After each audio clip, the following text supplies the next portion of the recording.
அஸ்ஸலாமு அலைக்கும் வரஹ்மத்துல்லாஹி வபரகாத்துஹு. அன்பாத அனைத்து உறவுகளுக்கும் இனிய மாலை வணக்கம். டெக்னாலஜிலாம் எவ்வளோ வளர்ந்துருச்சு, ஏண்டா இன்னமும் இப்படி இருக்கிறீங்க அப்படின்ற மாதிரி தான் கேட்க தோணுது. குவைத்துடைய உள்துறை அமைச்சர் நேரடியாக சென்று திறந்து வைத்த அவசர சிகிச்சை பிரிவு. பார்க்கலாம் அனைத்து செய்திகளையும்.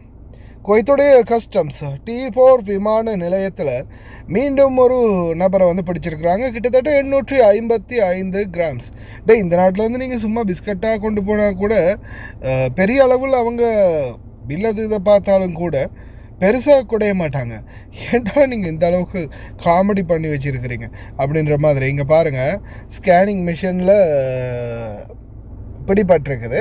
அதாவது பாருங்கள், ஒரு உலோகம் தங்கமாக இருந்தாலோ அல்லது வேறு ஏதாவது சந்தேகத்துக்கிடமான உலோகமாக இருக்கும்போது அது அவங்களுக்கு ஸ்பெஷலாகவே தெரியும். மெஷினில் பெல்ட்டு, இடுப்பில் கட்டுற பெல்ட் இருக்கு இல்லையா, நம்ம கட்டி பழக்கம் இல்லை, அதால் காட்ட முடியாது. இதை ஃபோட்டோவில் தான் பார்க்கணும். இந்த இருக்குது பாருங்கள் பெல்ட்டு. இந்த இடுப்பில் கட்டுற பெல்ட்டில் அந்த கிளிப் இருக்கு இல்லையா, இரும்பு துண்டு வருமே, லாக் பண்ணுற துண்டு, அந்த லாக் துண்டு ஃபுல்லாகவே தங்கத்தால் உருக்கி தங்கத்தை வச்சே இதை ரெடி பண்ணியிருக்கானுங்க. சரியா? அதே மாதிரி பிரேஸ்லெட் பாருங்கள், அதாவது உருக்கின தங்கம் அதை பாலிஷ் பண்ணாட்டி அந்த சில்வர் கலரில் தானே வரும் அந்த உருக்கின தங்கம். அதை அப்படியே வச்சு என்ன பண்ணியிருக்கிறானுங்க, சில்வர் மொழுக்கு, அதாவது வெள்ளி பிரேஸ்லெட் மாதிரி ரெடி பண்ணியிருக்கிறானுங்க. ஜஸ்ட் பியூர் தங்கத்தை எடுத்து. குவைட் ஏர்போர்ட் டெர்மினல் 4 பிடிபட்டிருக்குது 855 கிராம் தங்கம். இந்த மாதிரி சில முட்டாள்களுடைய செயல்பாடுகளால், சில ஸ்மக்லர்களால் சிலருடைய பயணம் தடைப்படும். நிறைய செக்கின்கள் இன்னும் அதிகமாகும், கடுபடி அதிகமாகும். கடைசியில் அந்த டின்னோட கொண்டு போனால் தானே பிடிப்பாங்க, உடச்சி ஒரு பேக்கெட்டில் கொஞ்சமாக போட்டு போகலாமே அப்படின்னு சிலர் இந்த முறை போட்டுட்டு போயிருந்தாங்க. சும்மா போனவங்களும் இனி பிடிபடுவாங்க போல தான் தெரியுது. நாட்டிலேருந்து தடை செய்யப்பட்ட எதையுமே கொண்டு போயிடாதீங்க. அதே மாதிரி குவைத்துடைய உள்துறை அமைச்சக அதிகாரிகளுக்கு மெடிக்கல் எமர்ஜென்சி வரும்போது அவங்கள ஸ்பெஷல், அவங்க இந்த நாட்டுக்கு சேவை செய்யக்கூடியவங்க, அவங்களுடைய முக்கியத்துவம் அவசியம், அவங்களுடைய கேர் ரொம்ப அவசியம்.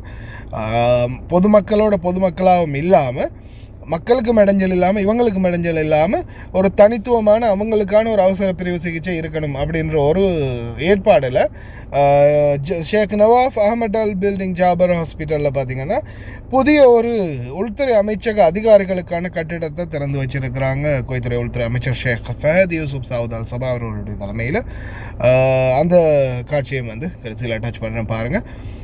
தடை செய்யப்பட்ட எந்த ஒரு பொருளும் விமானத்தில் கொண்டு போகிறதுக்கு முயற்சிக்காதீங்க, தயவு செய்து. ரொம்ப கவனம்.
تحت رعاية وحضور معالي النائب الأول لرئيس مجلس الوزراء ووزير الداخلية الشيخ فهد يوسف سعود الصباح، وبحضور وكيل وزارة الداخلية اللواء عبد الوهاب أحمد الوهيب، ووكيل وزارة الصحة الدكتور سلمان خليفة عبد الله الصباح، افتتحت اليوم عيادة الطوارئ بمبنى نواف الأحمد بحضور عدد من القيادات والمسؤولين من وزارتي الداخلية والصحة.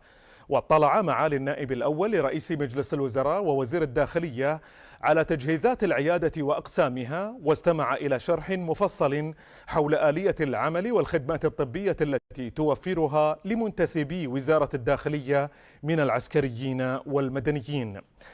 ويأتي افتتاح عيادة الطوارئ في إطار حرص وزارتي الداخلية والصحة على تعزيز التكامل في مجال الرعاية الصحية وتوفير الخدمات الطبية بما يلبي احتياجاتهم الصحية ويسهم في دعم بيئة العمل.